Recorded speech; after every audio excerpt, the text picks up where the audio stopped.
ओम नमः शिवाय। स्वागत है आप सभी का मेरे राधे कृष्ण ब्रजधाम यूट्यूब चैनल पर। आज मैं आपको सोमवार की व्रत कथा सुना रहा हूँ। सोमवार के व्रत कितने करने चाहिए, उद्यापन कब किया जाता है, पूजा विधि क्या है, यह संपूर्ण जानकारी आपको इस वीडियो के माध्यम से प्राप्त होगी। जो भी चैनल पर पहली बार आए चैनल को सब्सक्राइब करें, बगल में बेल आइकन बटन को दबाएं।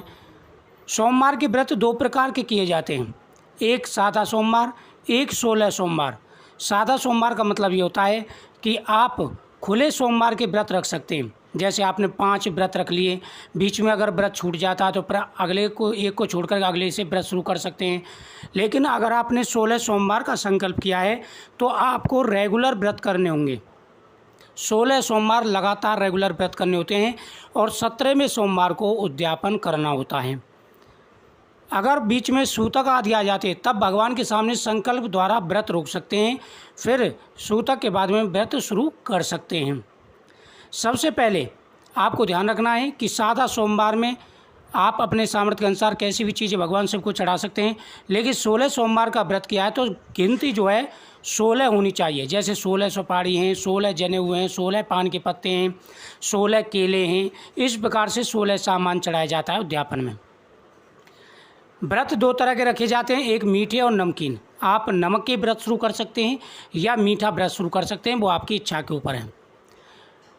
किसी दूसरे के घर का अन्न नहीं खाना है, पूरे दिन ओम नमः शिवाय का जाप करना है, लड़ाई झगड़ा नहीं करना है, इस बात का विशेष रूप से ध्यान रखें। पूजा विधि, सबसे पहले भगवान को पंचामृत से स्नान कराएंगे, उसके बाद में आप गंगा जल से स्नान कराएं, फिर भस्मी का टीका लगाएं, बेलपत्र, भांग, धतूरा, पुष्प आदि भगवान को अर्पण करें। भगवान के सामने दीपक जला करके इस कथा का श्रवण करें।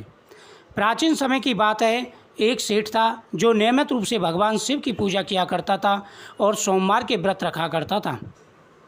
सेठ का ये नियम था कि वह एक भी सोमवार नहीं छोड़ता था। 16 सोमवार के उसने व्रत रखे थे, नियमित रूप से भगवान की पूजा किया करता था और भगवान से प्रार्थना करता था कि प्रभु मुझे संतान प्राप्ति का वरदान दीजिए, क्योंकि सेठ के हर प्रकार का सुख था लेकिन एक ही दुख था कि उसको कोई संतान नहीं थी।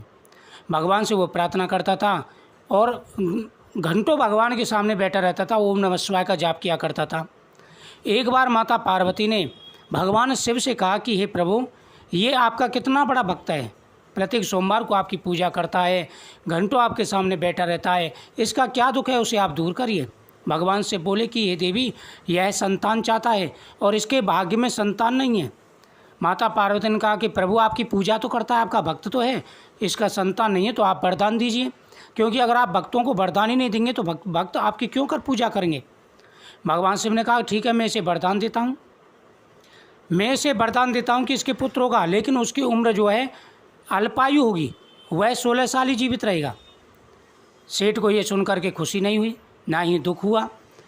उन्होंने कहा कि जैसा प्रभु ने वरदान दिया है ठीक है। समय आने पर उसके एक सुंदर लड़का हुआ, लेकिन सेठ को सभी लोग खुशी मनाने लगे, लेकिन सेठ को ज़्यादा खुशी नहीं हुई, क्योंकि उसे पता था जब 15वां साल लगा तो उसने अपने साले को बुला करके कहा कि देखो मेरे बेटे को काशी जी पढ़ने ले जाओ, अपने भांजे को काशी जी पढ़ाने के लिए ले जाओ और रास्ते में यज्ञ अनुष्ठान करते जाना, दान पुण्य करते जाना। मामा भांजे दोनों काशी जी पढ़ने के लिए चल दिए। रास्ते में एक नगर पड़ता है, वहाँ नगर में वो रुके। उस नगर के राजा की लड़की की शादी थी, लेकिन जो दूल्हा आया था वो एकांक से काना था। जब लड़के वालों ने उस सेठ के लड़के को देखा तो कहा कि भाई लड़का तो बहुत ही सुंदर है, द्वाराचार की यानी दहलीज की रस्म इससे करा ली जाए तो बहुत अच्छा है। उन्होंने मामा को राजी कर लिया, भांजे से दहलीज की जो है रस्म पूरी करा ली गई। अब उन्होंने विचार किया कि भाई फेरे भी इसी से करा लिए जाएं तो इसमें क्या परेशानी है। अब फेरे की रस्म भी उससे करा ली गई। जब फेरे हो रहे थे तो लड़के ने लड़की की चुनरी के पल्ले पर लिख दिया कि मेरी शादी तेरी शादी मेरे साथ हुई है और मैं काशी जी पढ़ने जा रहा हूँ, लेकिन जिसके साथ तुझे ये विदा करेंगे, जिसके साथ तुझे ये यहाँ से विदा करेंगे वह एकांक से काना है और उसके साथ तेरी शादी नहीं हुई है। ऐसा कह करके वह काशी जी चला गया। जब लड़की ने सुबह के समय चुनरी पर लिखे हुए उन वाक्यों को पढ़ा तो उसने अपने पिता से कहा कि पिताजी आप किसके साथ मुझे विदा कर रहे हैं, ये तो मेरा दूल्हा है ही नहीं है, जिसके साथ मेरी शादी हुई है वो तो काशी जी पढ़ने गया है। उसने सारी सच्चाई बताई, बारात को वापस कर दिया गया। अब राजा ने सिपाहियों से कहा कि देखो, अगर वह राजकुमार आपको नजर आए तो तुरंत मुझे खबर कर देना। उधर वो मामा भांजे काशी जी पहुँचे, अनुष्ठान करने लगे। एक बार अनुष्ठान चल रहा था, भांजे ने कहा कि मामा मेरे सर में दर्द हो रहा है। मामा ने कहा कि बेटा अंदर जा कर के लेट जाओ। मामा अंदर जा कर के लेट गया और कुछ ही समय में उसके प्राण निकल गए। भांजा जो है अंदर जा कर के लेट गया, उसके प्राण निकल गए। मामा ने देखा कि भाई काफ़ी समय हो गया है लेकिन भांजा अभी तक नहीं आया। मामा अंदर गया तो जा कर के देखता है कि भांजा की जो है प्राण निकल चुके हैं। मामा ने सोचा अभी रोना पीटना शुरू कर दूंगा तो यज्ञ अधूरा रह जाएगा। उसने पहले यज्ञ पूरा किया, उसके बाद में रोना प्रारंभ कर दिया। देवयोग से उधर माता पार्वती और भगवान शिव निकल के जा रहे थे। माता पार्वती ने कहा कि देखो प्रभु, काशी नगरी में कोई दुखिया रो रहा है, क्योंकि काशी में भगवान शिव प्रतिदिन घूमते हैं। भगवान शिव ने जाकर के देखा। माता पार्वती ने कहा कि प्रभु, ये तो वही लड़का है जो आपके आशीर्वाद से हुआ था। भगवान शिव ने कहा कि देवी, इसकी इतनी ही आयु थी। माता पार्वती ने कहा कि प्रभु, ये अपने मामा के साथ आया था और आपकी नगरी में अनुष्ठान कर रहे थे। अब आप इसकी आयु और बढ़ाइए, नहीं तो मामा को कलंक लग जाएगा। भगवान शिव ने माता पार्वती के कहने पर अपनी किन की उंगलिया से रक्त की 2 बूंद उसके मुंह में डाली और वह जीवित हो गया। उसके बाद में दोनों मामा भांजे अपने नगर को चल दिए। भांजे की पढ़ाई पूरी हो गई, उसी नगर में वापस आए और उस लड़की ने उनको पहचान लिया, उसको घर बुलवाया और राजा ने आदर सत्कार के साथ में उनका स्वागत किया। कुछ समय वहाँ रहने के बाद में उनको बहुत सारा धन दिया और धन के साथ में बेटी के साथ में उसको विदा कर दिया। अब मामा भांजे और वह लड़की तीनों अपने नगर के पास पहुँच गए। उधर वो सेठ था, वो घर की छत पर बैठा हुआ था। उसने निर्णय किया कि अगर मेरा बेटा सकुशल आ गया तो मैं नीचे उतरूँगा, नहीं तो यहाँ से कूद करके जान दे दूँगा। अब उसके साले ने आवाज़ लगाई कि जीजा जी आप नीचे आ जाइए, आपका बेटा आ गया है। उसको विश्वास नहीं हुआ। उन्होंने कहा जब हमारे बेटे की आयु पूरी हो गई है तो वो कहाँ से आ सकता है।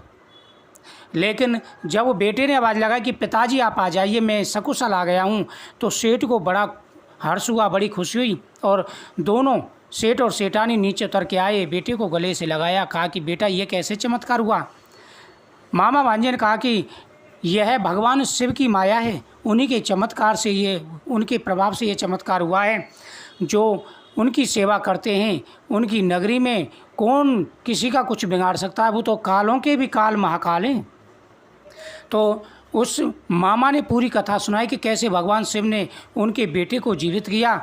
उनकी श्रद्धा और भगवान के प्रति बढ़ गई। सभी परिवार वालों ने विधि विधान के साथ भगवान शिव की आराधना की। उस समय से वह प्रत्येक सोमवार का व्रत करने लगे। तो सोमवार के व्रत की इतनी महिमा है। इस दिन जो व्यक्ति भगवान के मंत्रों का जाप करते हैं, भगवान की पूजा करते हैं, उनके सारे कार्य सिद्ध हो जाते हैं, धन बढ़ता है, सुख समृद्धि बढ़ती है, संतान का सुख प्राप्त होता है, जीवन में आ रहे सारे दुख और परेशानियां दूर हो जाती हैं।